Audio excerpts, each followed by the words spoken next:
বেলুর সুবোধ সরকারের লেখা কবিতা আমি আপনাদের সামনে উপস্থাপন করছি।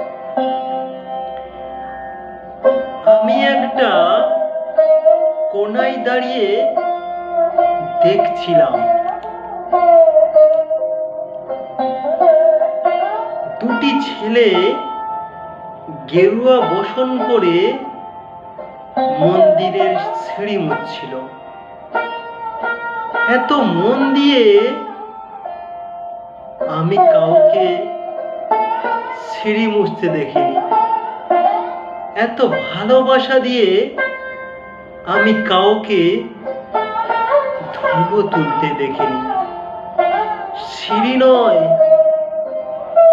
যেন জননীর ত্বক থেকে ধুলো তুলছিল। এভাবে কেউ সিঁড়ি থেকে ধুলো মুছতে পারে এ আমি কোথাও দেখিনি। স্মৃতিপজ্ঞ মহারাজকে জিজ্ঞাসা করলাম, এই ছেলে দুটিকে? মহারাজ মৃদু হেসে বললেন, একজন নিউক্লিয়ার ফিজিসিস্ট, একজন IBM এর 6 লাখ টাকার চাকরি ছেড়ে এখানে এসছে, সিঁড়ি ধুতে এসছে। যে সিঁড়ি দিয়ে মানুষ উপরে ওঠে তা যেন পরিষ্কার হয়। মহারাজ চলে গেছেন।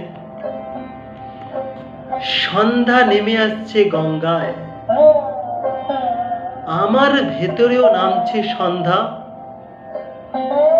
সারা পৃথিবীতে এত সিঁড়ি, সিঁড়িতে সিঁড়িতে এত দাগ, এত ক্রোধ, এত অপমান।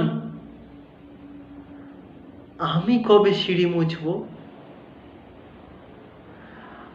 আরতি শুরু আগে মনে হলো,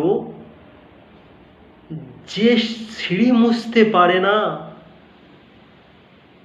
সে কোনোদিন মানুষের চোখের জল মুছতে পারবে না।